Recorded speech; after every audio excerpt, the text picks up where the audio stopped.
Shalom HaDavarniks. Welcome to our next session in the book of Isaiah. We're in session 34 at this time, and we're working our way through Ariel's exegetical outline notes on the book of Isaiah, developed by Dr. Arnold G. Fruchtenbaum. So let's take a quick review of where we were last session.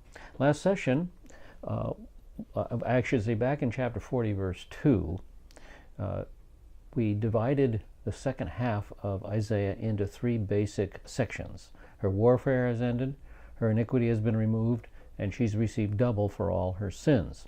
So we finished up the section, her warfare has ended, and we're now in the section, her iniquity has been removed, dealing with the Messiah. That the primary person in this section is the Messianic person. So we started by taking a look at the first coming in verses 1 through 7 of chapter 49. We looked at the mission of the servant and the suffering of the first coming. And I shared with you this insightful view that comes from the book The Suffering Servant of Isaiah according to Jewish interpreters. In this book, the Breshit Rabbah of Rabbi Moshe Hadarshan is quoted. And here's what Rabbi Hadarshan had to say. He says Rav Berechiah, the Holy One, said to Israel, "You have spoken before me, saying, we are orphans and have no father." And here comes the amazing sentence, "The Redeemer, whom I shall raise up out of your midst, will have no father also." And of course, that's an impossibility on a human scale. So that means his father must be God. He must be the God-man. And the rabbi uses a couple of Messianic prophecies to support his position. As it is said, "Behold, the man whose name is the branch, and he shall branch up out of God's place, out of his place." That's Zechariah 6:12. And similarly, by Isaiah, "And he came up as a sucker before him." Before who? Before God. Isaiah 53:2. And that's exactly what the New Testament, the Brit Hadashah, says of Jesus. He did not have a human father. His father was God. So Rabbi Hadarshan is right on the mark there. Well, then we move from the first coming in verse 7 into the kingdom in verses 8 through 26. And we had a glimpse of the kingdom. We saw that in the kingdom would experience, I should say, the final worldwide regathering of the Jewish people. In Isaiah 49:12, God said that he will bring us from the south and from the north and from the west, even as far away as Portland, Oregon, and from Sinim, from the east, from China. There were no Jewish people living in China in Isaiah's day, but there is a small community of Jewish people in China today. And God said, I will never forget you, Jerusalem. A mother might forget her child. You know, a mother's love for her child rarely fails. A mother's love for her child rarely fails. But it can fail. But even though a mother's love might fail, God's love for Jerusalem will never fail. Why? Another reason, because I have inscribed you on the palms of my hands. And here's a beautiful picture of a person looking at the palm of his hand and seeing the word Jerusalem written on it, or the word Zion written on it. A constant reminder that God is concerned about Jerusalem. Jerusalem, God said, will wear her inhabitants like a bride wears her jewels. And of course that brought to mind a Yemenite bride all decked out for her wedding. Well, then we move from the kingdom in verse 26 all the way back to the prophet's present time in chapter 50, verses 1 through 3. These three verses prepared us for the first coming. Then we moved into a section regarding the first coming of the Messiah in verses 4 through 11. We saw that the Messianic person would set his face like flint to do the job that had been given to him. In other words, flint, a hard, unyielding, brittle rock, and the Messiah would be unyielding. He would follow through on the commission given to him. Then we move from the first coming into the tribulation in chapter 51, verses 1 and 2, where God comforts the faithful remnant during the tribulation. In verses 3 through 5, he also comforts the faithful remnant during the kingdom. In verse 6, we got a little glimpse of the eternal state when God told us that his salvation is eternal. His salvation will never come to an end. Then back to the tribulation in verses 7 and 8, where God again comforts the faithful remnant during the tribulation period. Now in verses 9 through 16, we're dealing with the second coming, and in verses 9 through 11, Isaiah is praying. Isaiah is lifting up the nation to God, and that brings us to the new material. In verse 12, God answers his prayer. So he's been praying in verse 11. Now we come to verse 12, and God's answer. In verses 12 and 13, God says it is futile to fear man in light of who I am. So verses 12 and 13, even I am he who comforts you. Who are you that you are afraid of man who dies, and the Son of Man who is made like grass? That you have forgotten the Lord your Maker, who stretched out the heavens and laid the foundations of the earth, that you fear continually all day long, because of the fury of the oppressor, as he makes ready to destroy. But where is the fury of the oppressor? So the point is the fact that God emphasizes that I am the one that's comforting you. God is comforting Israel. Why? Why should you fear man if I'm comforting you? He's emphasizing man in his frailty and his feebleness. Man will die. Every man will die. They wither up like grass. The oppressor will die. He'll wither away like grass. But the real problem is that they have forgotten the Lord. They've forgotten your Maker. When we begin to fear man, it's because we're not focusing on God. We've shifted our focus off of God and onto man. So to truly fear God is to not fear man. And I need to grow a bit in that area, because I struggle sometimes with the fear of man. But that truth still holds, that truth is still relevant. If we truly fear God, we won't fear man. Then he brings out a promise that the captives will return in verse 14. The exile will soon be set free, and will not die in the dungeon, nor will his bread be lacking. So basically God is saying yes to Isaiah's prayer of verses 9 through 11, chapter 51, 9 through 11. Yes, he says, I'm answering your prayer. And the basis of the promise, first of all, is God's power in verse 15. For I am the Lord your God, who stirs up the sea, and its waves roar. The Lord of hosts is his name. So the first basis for the promise is God's power over nature, God's power in nature. The second basis for the promise is God's works in verse 16. I have put my words in your mouth, and have covered you with the shadow of my hand, to establish the heavens, to found the earth, and to say to Zion, you are my people. So three works are brought out in verse 16. First of all, Israel is protected. And secondly, God will create a new heavens and a new earth, and he will create a new Jerusalem. And these two items that he's talking about, the new heaven and the new earth and the new Jerusalem, are all in the future. And we'll run into them when we get into Isaiah chapter 65. In Isaiah 65 verse 17 we'll read, for behold, I create, what? A new heavens and a new earth, and the former things will not be remembered or come to mind. And then in verses 18 and 19, but be glad and rejoice forever in what I create, for behold, I create Jerusalem. There's your new Jerusalem, for rejoicing, and her people for gladness.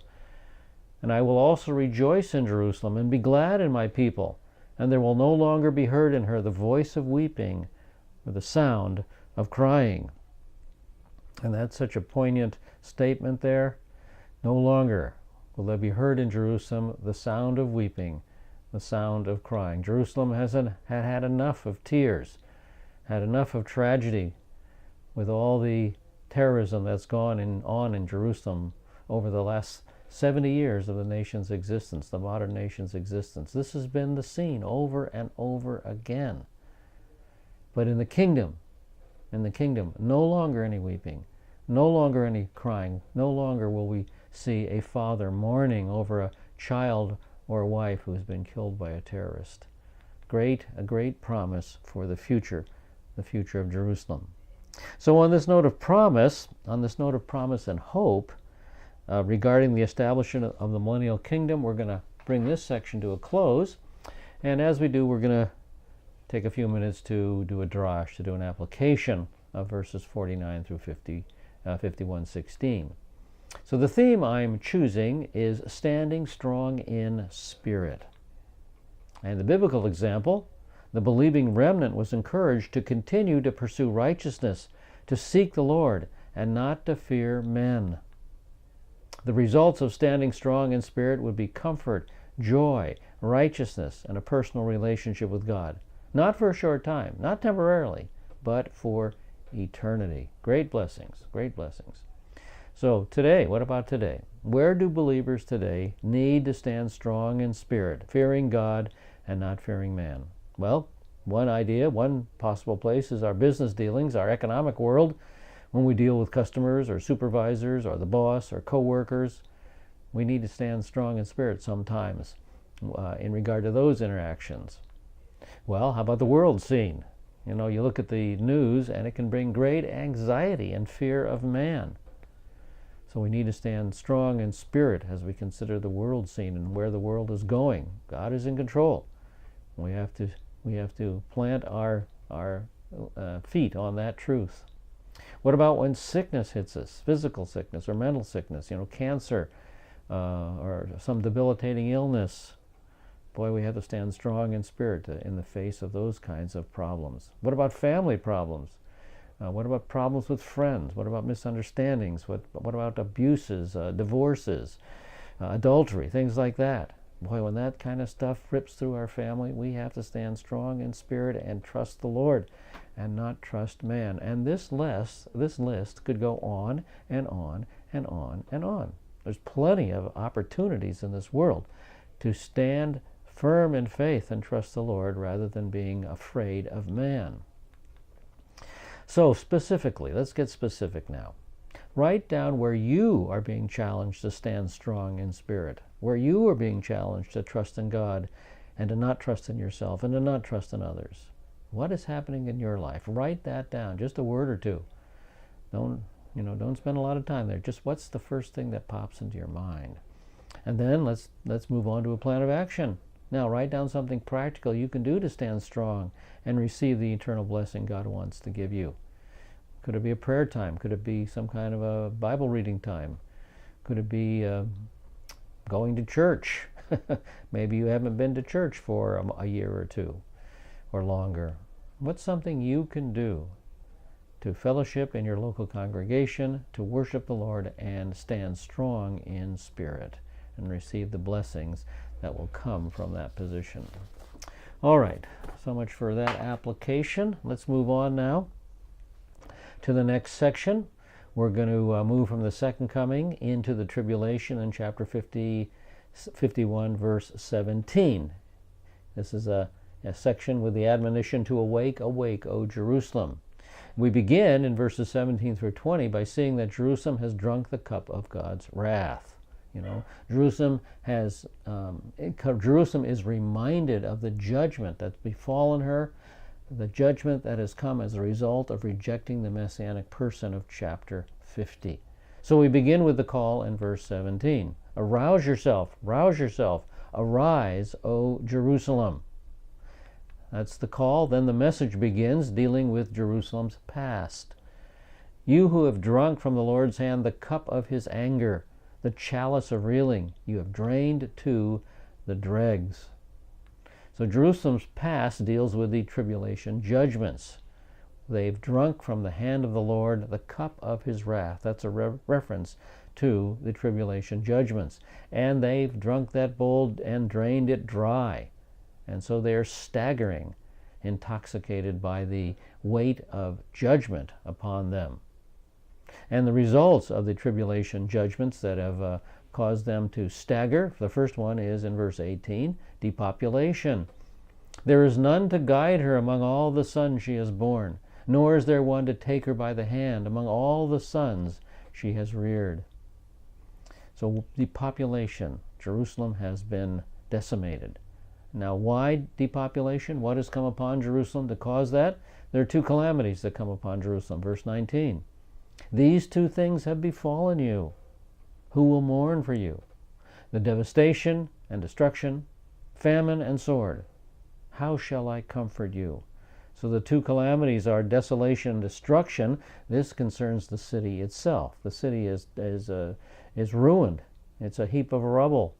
So desolation and destruction. And then famine and sword, death in other words. And this concerns the city's population itself. So the city itself is destroyed. The population, many in the population have been killed. Now the third result of the tribulation judgments is captivity.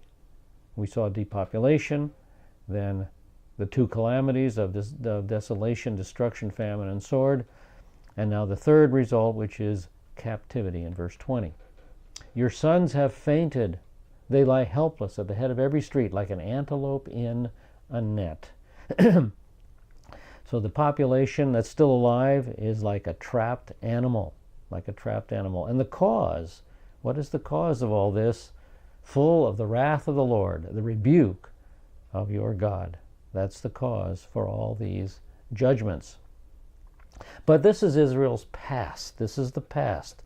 In the future, this cup of wrath will be taken from Israel and given to Israel's enemies. And we see this in verses 21 to 23. Why? Well, the first reason that this will happen is because the punishment is now full in verses 21 and 22. Therefore, please hear this, you afflicted, you who are drunk, but not with wine. See, they're drunk with the wrath of God. They're staggering around under the weight of judgment. Thus says your Lord, the Lord, even your God, who contends for his people. Behold, I have taken out of your hand the cup of reeling, the chalice of my anger. You will never drink it again. You will never drink it again. So the punishment has been meted out in full. God is done with punishing Israel. That is complete. And so the wrath will be taken away from Israel and will be given to the enemy in verse 23. I will put it into the hand of your tormentors who have said to you, lie down that we may walk over you. You have even made your back like the ground and like the street for those who walk over it. So there's going to be a tremendous change in Jerusalem's situation from the judgments of the tribulation to the glories of the kingdom. All right, at this point we now change time frames again and we jump into the kingdom in chapter 52, verses 1 through 12. And a call then goes out to the nation in verses 1 and 2. Awake, awake, clothe yourself in your strength, O Zion. Clothe yourself in your beautiful garments, O Jerusalem, the holy city. For the uncircumcised and the unclean will no longer come into you. Shake yourself from the dust. Rise up, O captive Jerusalem. Loose yourself from the chains around your neck, O captive daughter of Zion. So God is addressing Zion, the Jerusalem of the Messianic kingdom, and the purpose for the address is to put on your strength. The strength of the arm of God will be the experience of Israel. Put on your holy garments. Israel is pictured in sackcloth and ashes, mourning, but now she's to put on royal and holy garments and arise and sit upon the throne and shake off the dirt, the dust. So she's no longer going to be face down in the dirt, trampled upon. God is going to remove the bonds of the captivity. They're going to be freed from the persecution of the Antichrist. And the result is the uncircumcised and the unclean will not enter. See, no sinners will be allowed to enter Jerusalem during the kingdom. Only believers will enter Jerusalem during the kingdom. And so Israel will be redeemed. That redemption is brought out in verse 3. For thus says the Lord, you were sold for nothing, and you will be redeemed without money. So sold into judgment, but not for money. This is a reference back to chapter 50, verse 1. Sold into captivity, but not for money. See, God doesn't need to gain monetary profit. God will receive no compensation for selling Israel into captivity. And so she'll be redeemed. She was sold without money. She will be redeemed, but not for money. Now, how Israel will be redeemed is the subject of Isaiah chapter 53, the death of the servant of the Lord. So the redemption has been viewed in verse 3. The oppressors of Israel, or two major oppressors of Israel, I should say, come into view in verse 4. For thus says the Lord God, my people went down at the first into Egypt to reside there. Then the Assyrian oppressed them without cause. So in the past, as well as in the tribulation, in the past, there have been two major areas of problems, two major areas of diaspora. Okay, the first one is Egypt, the second one was Assyria. And this corresponds to Isaiah 27:13. I showed you this map of the boundaries of the land.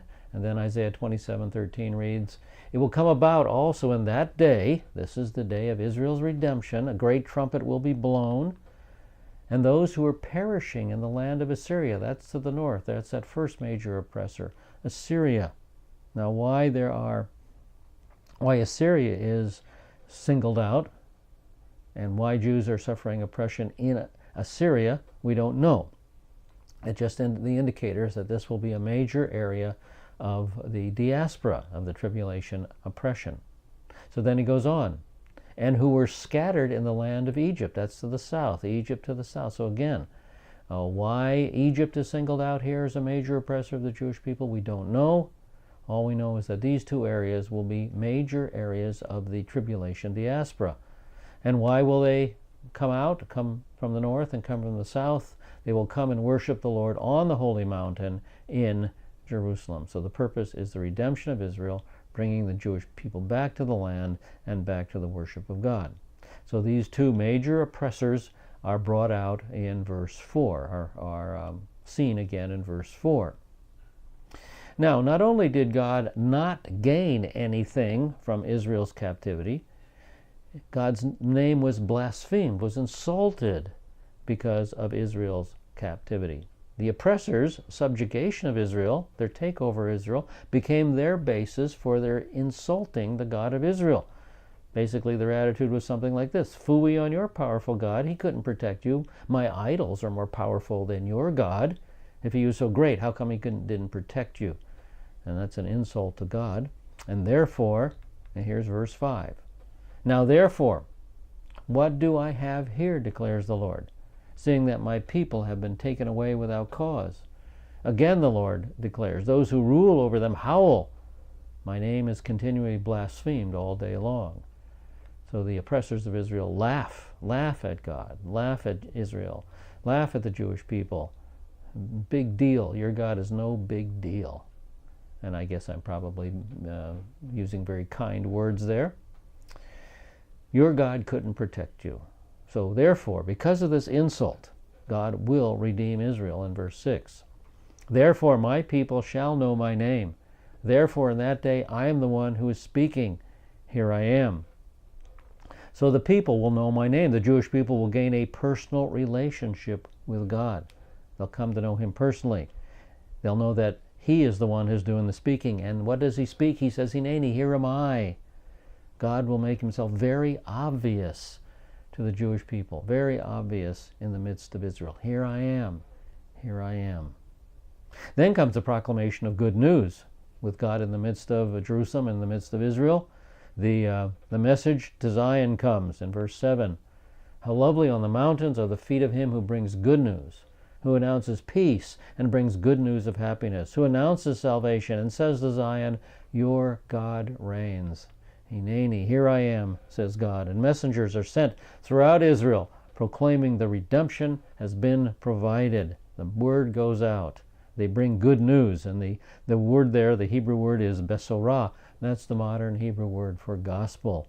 They'll bring the good news. And the response to this message is found in verses 8 and 9. Two responses. First, by the watchmen in verse 8. Listen, your watchmen, these are the watchmen on the walls of Jerusalem. Your watchmen lift up their voices, they shout joyfully together, and they will see with their own eyes when the Lord restores Zion. God calls out, here I am, and the watchmen respond joyfully. They sing with the messengers that God has sent out, crying, here I am, here I am. And the waste places will also rejoice in verse 9.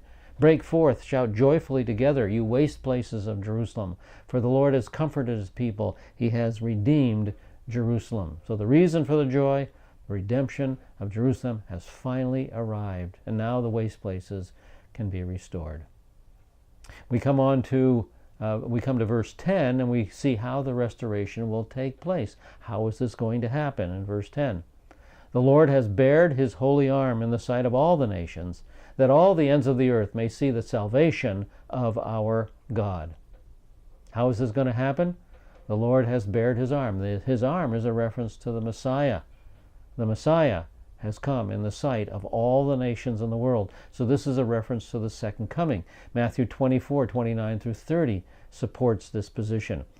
But immediately after the tribulation of those days, the sun will be darkened, and the moon will not give its light, and the stars will fall from the sky, and the powers of the heavens will be shaken. And then the sign of the Son of Man will appear in the sky, and then all the tribes of the earth will mourn, and they will see the Son of Man coming on the clouds of the sky with power and great glory. And so the ends of the earth are going to see the salvation of God. And that's another reference to Yeshua. And Revelation 1:7 supports that as well. Revelation 1:7, behold, he is coming with the clouds, and every eye will see him, and those who pierced him. And all the tribes of the earth will mourn over him. And so it is to be. Amen. So God has bared his arm, bared the Holy Messiah in the sight of all the nations. They see the salvation of God coming with the clouds of heaven. And remember, the arm of the Lord and salvation is always connected in the servant passages. Always connected in the servant passages. Very important connection and motif to be aware of. So then comes the call for the final restoration, verses 11 and 12. The call begins with an admonition to depart in purity in verse 11. Depart, depart, go out from there. Touch nothing unclean. Go out of the midst of her. Purify yourselves, you who carry the vessels of the Lord. So depart, depart, most likely from the tribulation Babylon. It doesn't say here specifically. It could be from any location that a Jewish person has been scattered to. But most likely this speaks of tribulation Babylon. Tribulation Babylon is about to be destroyed. We learned that in the middle of the tribulation when the campaign of Armageddon begins. So it appears here to me that God is telling his Jewish people, get out of the city. Touch no unclean thing as you do. Maintain your moral purity. And then the priests and the Levites are especially admonished to stay morally clean and cleanse themselves, because they are going to bear the vessels of the Lord. They will manipulate the vessels to be used in the service of the Messianic temple. So they need to keep themselves morally clean. Some of the vessels that they'll be manipulating and working with is the menorah. They'll be caring for the menorah and lighting it. The menorah is made of a single piece of solid gold. It stands on the southern side of the Holy of Holies in the temple. The central light, known as the Western candle, is required to burn perpetually. So the priests and Levites will have to maintain the menorah with its lights burning. And here's another picture of it when it was at the Cardo. It's now been moved to a site overlooking the Temple Mount. So this is the menorah that the Temple Institute has created at this point in time. They want to use it in the third temple. And of course, the third temple will be destroyed, so that menorah will probably not be in the fourth temple, in the Messianic temple. The priests and Levites would also have to manipulate the Yom Kippur lots, things like that, and vessels for water libation, and the musical instruments used in the temple. So this is why the priests and Levites are especially admonished to keep themselves cleansed. Now, a distinction from the Exodus is described in verse 12. But you will not go out in haste, nor will you go as fugitives, for the Lord will go before you, and the God of Israel will be your rear guard. So there's a contrast with Egypt and a similarity to Egypt. First of all, the contrast. You will not go out in haste, you will not go in flight. You see, from Egypt, we left in haste with our with our loins girded up. We had to flee Egypt as fugitives. Pharaoh soon pursued us. So that's the contrast. We won't go out in haste, we won't go out in flight. The similarity, however, the Lord will go in front, and the God of Israel will be at the rear. And the Shekinah glory was in front, guiding Israel out of Egypt, and also behind Israel, protecting Israel during the Egyptian exodus. So that similarity is the same: the Lord in front and the Lord behind. But now we come to another section. We change our time frames and we go to the first coming now in chapter 52:13. And we come now to a very important section, the death of the servant of the Lord. He is now led up to his main point. And so let's review the servant of the Lord passages. Who is the servant of the Lord? In Isaiah 42 verses 1 through 6, Isaiah describes the mission of the servant. In 49, 1 through 13, the mission of the servant is described as accompanied by difficulties. He will be rejected by Israel. He will become a light to the Gentiles, and Israel will accept him and be restored. In 50, verses 4 through 9, the servant has been seen suffering physically, but short of death, no reason is given for his suffering. Now, in chapter 52:13 through 53:12, it's revealed that his physical sufferings will lead to his death, and the reason for his suffering and death will be given. This is a very, very important section. We've also looked at this subject, this motif of the arm of the Lord, so let's review that as well. In chapter 40, verse 10, Isaiah declared that the arm will rule for God. In 51:5, God says that the Gentiles will trust in the arm. In 51:9, the arm will redeem, will provide redemption. In 52:10, the arm will provide salvation. Now in 53:1, Isaiah reveals the identity of the arm to be the same as the servant of the Lord, the Messiah. The arm of the Lord and the servant of the Lord are the same individual, the Messianic person. Now in 52:3, we see that Israel will be redeemed without money. Now God reveals the method that he will accomplish this unique redemption. In 52:13 and 53:12, this section is a prophecy of the crucifixion and resurrection of the Messiah. That's true, but it is also the national confession of Israel, just preceding the second coming of the Messiah. The events of the prophecy occurred in the first century. However, at the end of the tribulation, the faithful remnant in Israel will read these words and finally understand their significance. So maybe this time frame, this timeline will help. The prophecy was uttered in Isaiah's time of 700 BC. But the events of the prophecy occurred in the first century.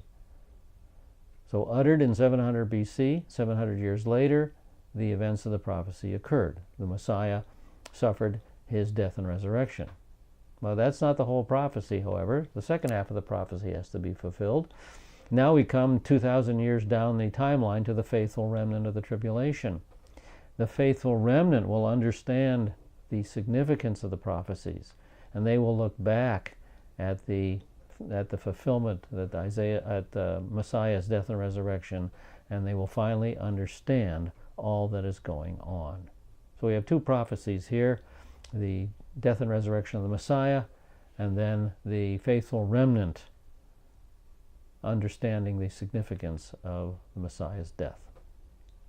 Now, a major point of conflict between the believers, Messianic Jews, and the rabbis is the question: is the section speaking of Messiah, a personal Messiah, Messianic person, or the nation of Israel?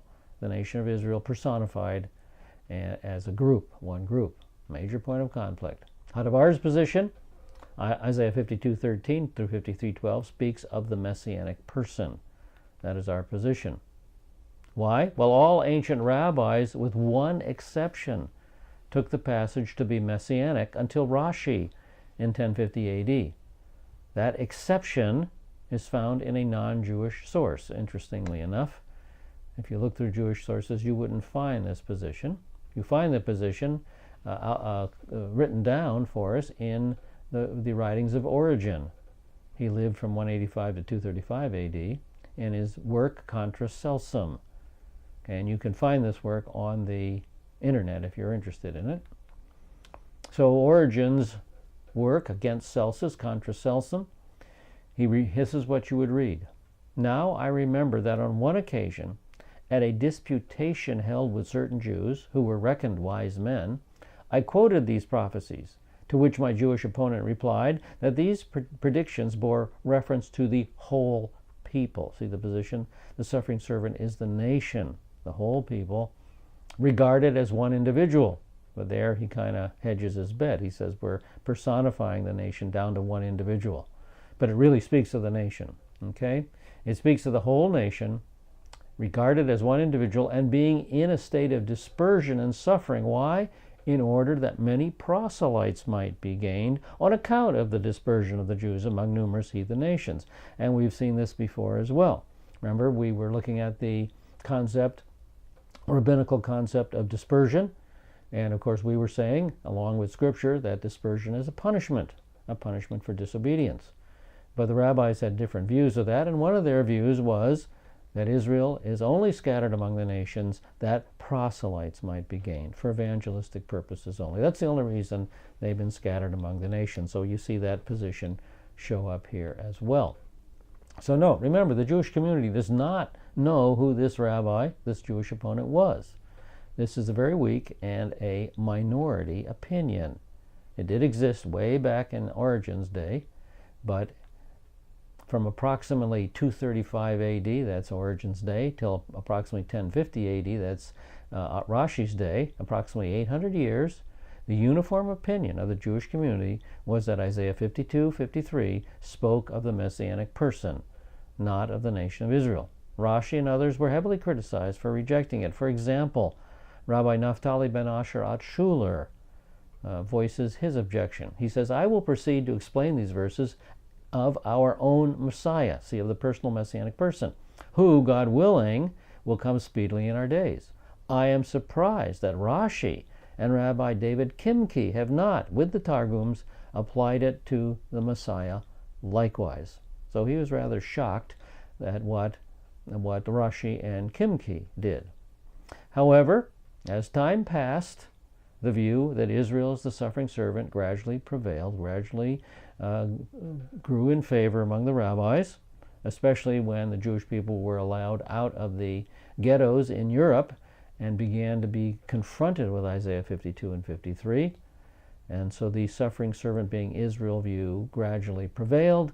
It is the dominant view of modern rabbis and the Jewish commentators today.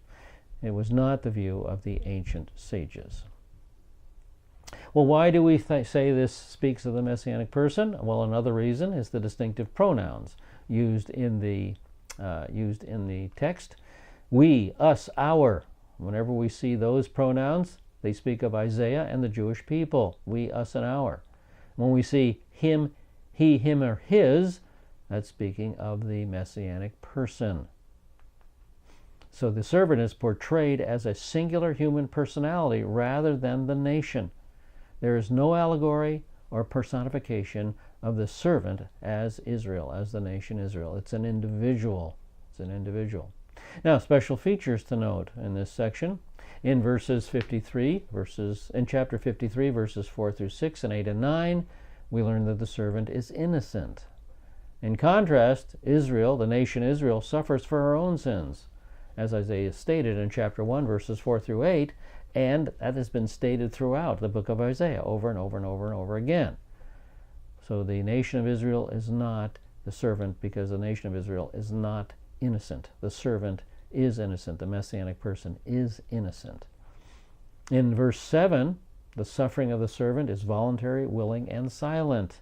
And this has not been the case with Israel. We have not volunteered. We did not volunteer to go to the gas chambers in World War II. Believe me, we were not willing to do that. We were forced to do that. So this has not been the case of Israel. In verse 8, the servant dies for my people. Well, who are my people? Well, Isaiah's people were the Jews. Isaiah is talking about his own people. He's the prophet speaking here. In verses 4 through 6, 8, 10, and 12, the servant suffers a vicarious and substitutionary death. And Israel doesn't suffer on anyone's behalf. Israel suffers for her own sins. Yet the Messianic person suffers a vicarious and substitutionary death. The sufferings of the servant in verses 5 and 11 bring justification and spiritual healing to those who accept it. And this is not done. Israel has not done this for the Gentiles. That's not the case with the nation of Israel. In verses 8 through 12, the servant dies. And Israel has always survived. The nation has never died. We've been scattered, we've been persecuted, but we've always survived. And in verse 10, the servant is resurrected. And Israel has never died, so it never needed to be resurrected. Israel has been restored to the land and regathered, but not resurrected out of debt, but rather restored and regathered out of dispersion. Okay, well, that's our introduction to Isaiah 53. Now we start in chapter 53, verse 13, with the introduction. And the introduction begins with the exaltation of the servant. Verse 13.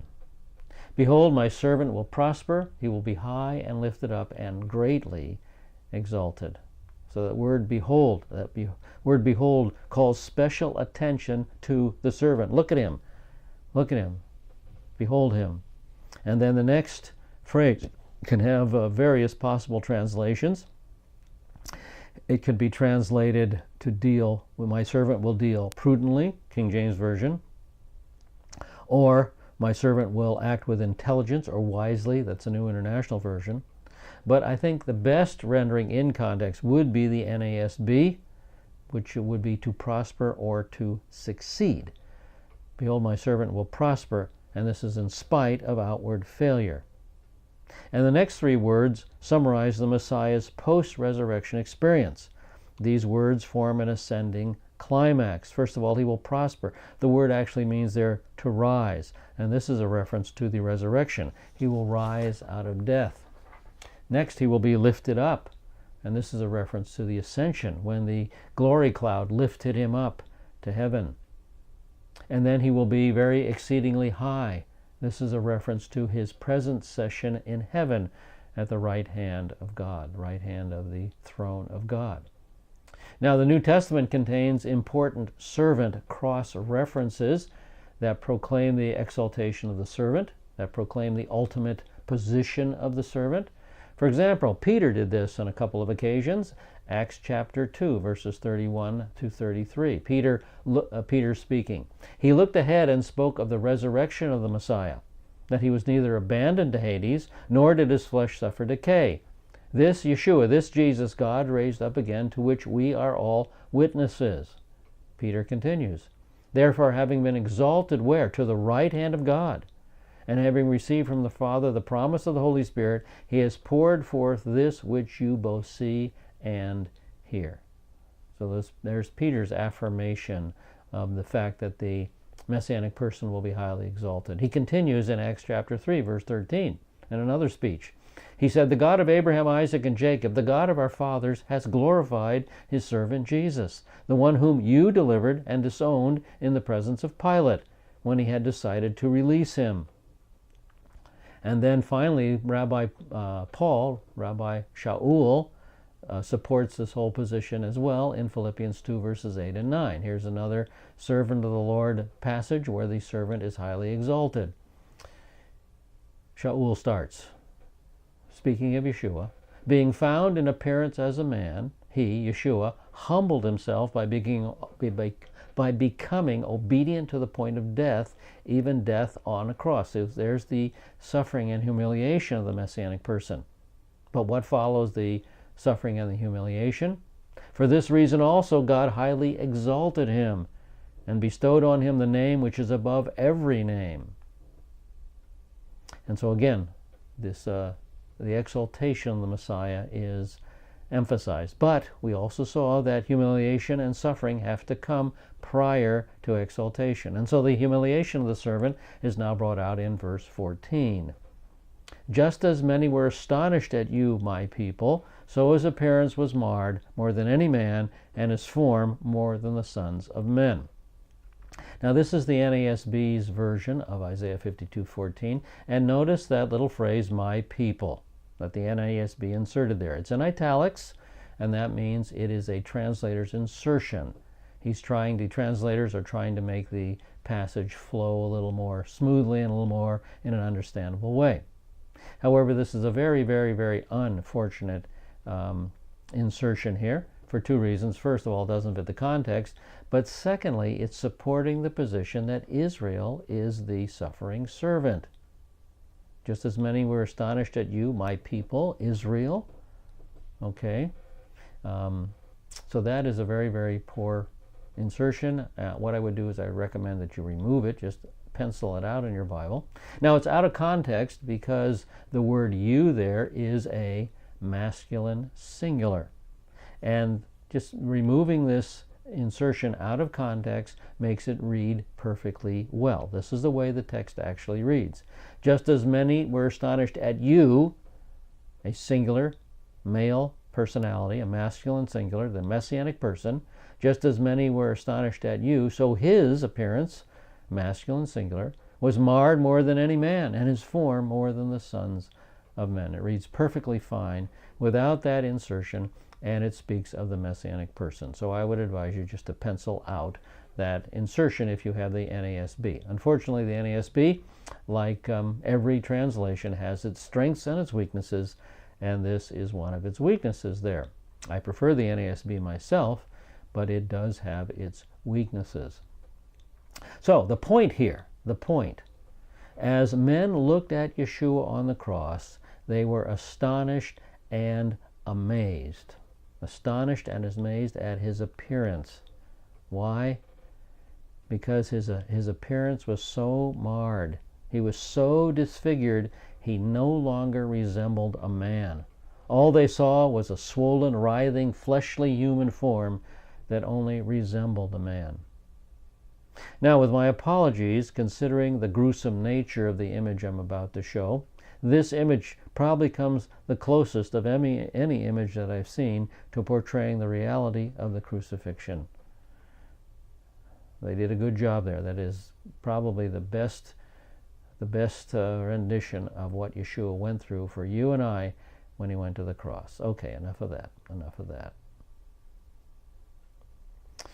So the Messiah will suffer humiliation and persecution, but he will be victorious in verse 15. Thus he will sprinkle many nations. Kings will shut their mouths on account of him. For what had not been told them, they will see, and what they had not heard, they will understand. So he shall, the text says, either sprinkle or startle many nations. Here we come to another translator's decision, because some translate this sprinkle many nations, and some translate this verse, he shall startle many nations. Why? Well, because there's two identical roots there.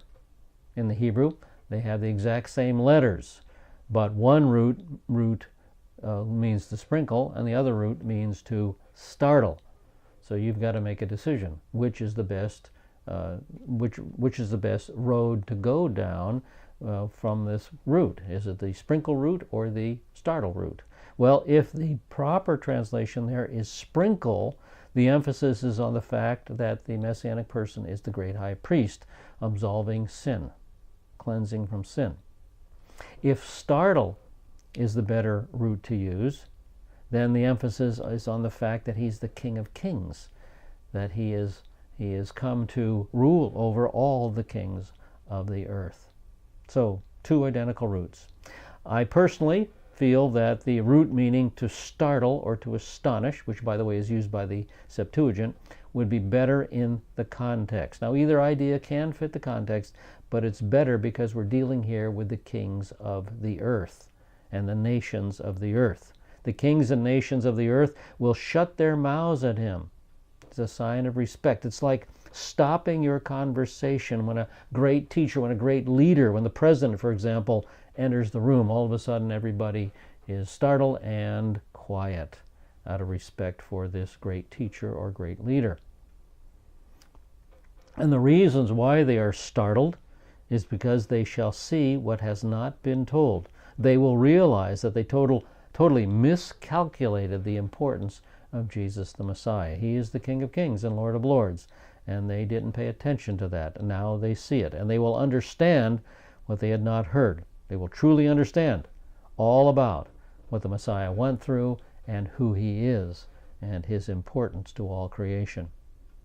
Now this idea, they will understand what they've not heard, for example, is quoted in Romans 15:21 by Paul. This is a literal prophecy with an application. Paul applies it to his own ministry, and it's true for us today as well. Romans 15:20 and 21.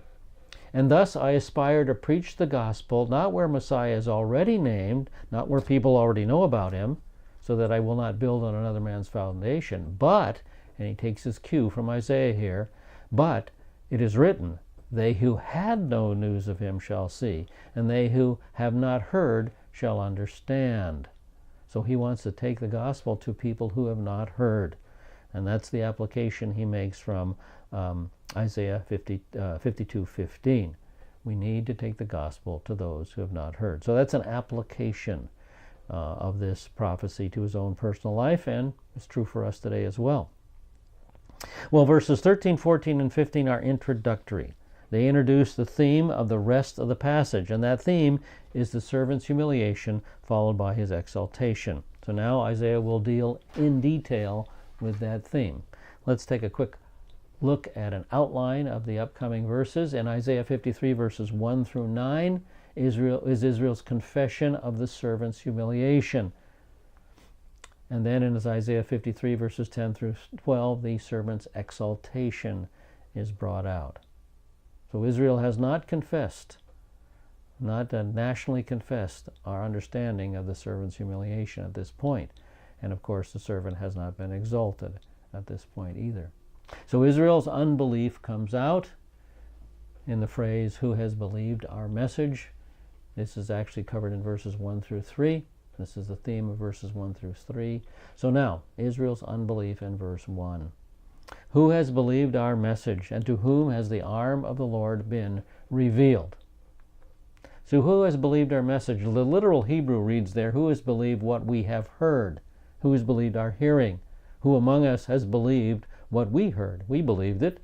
And the emphasis is on a report that they had heard and believed, but they tried to pass it on, and Israel has refused to heed it. Israel for a long time has heard the report and is still not believed.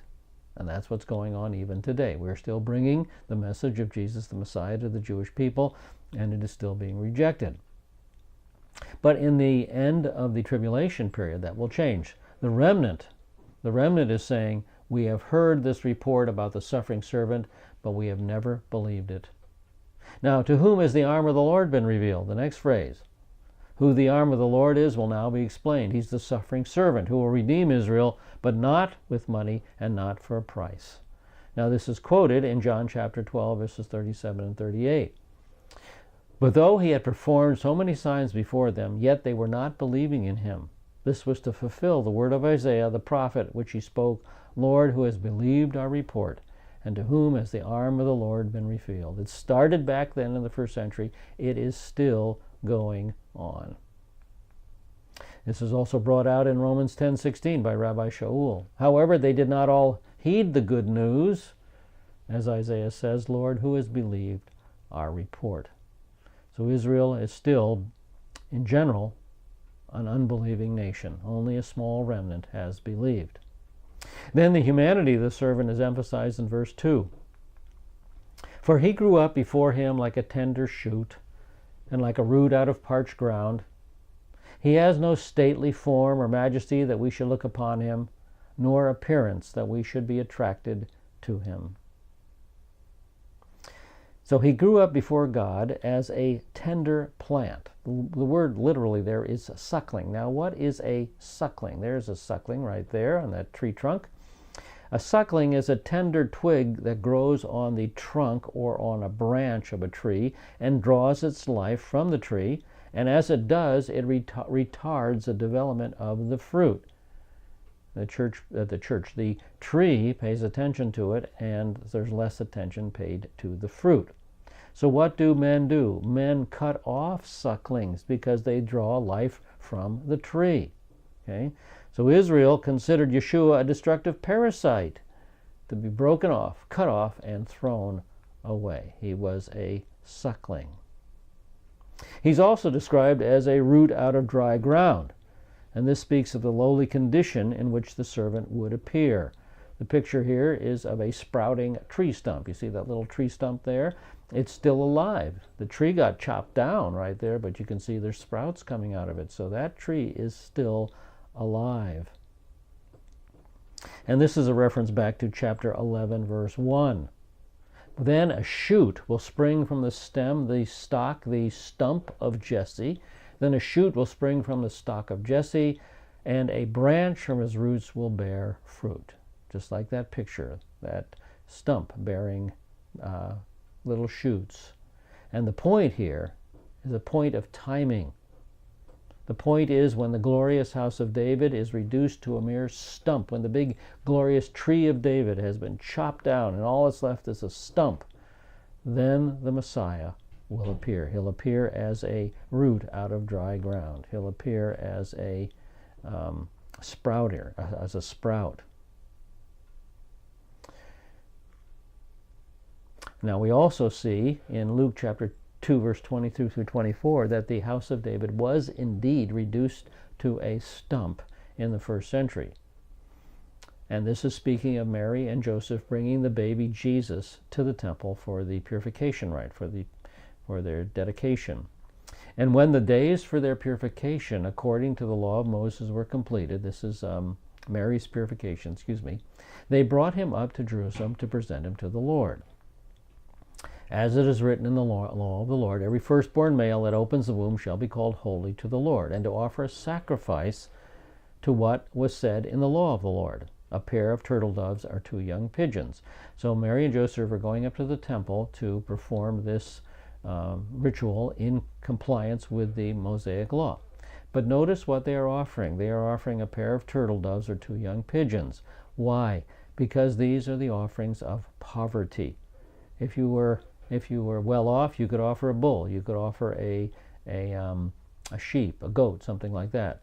But if you were very poor, about the only thing you could offer, a couple of birds, a pair of turtle doves or 2 young pigeons. So that's what they offer. Why? Because they are living in poverty. The mighty house of David, the great tree of David, has been reduced to a stump. And so the Messianic person has come.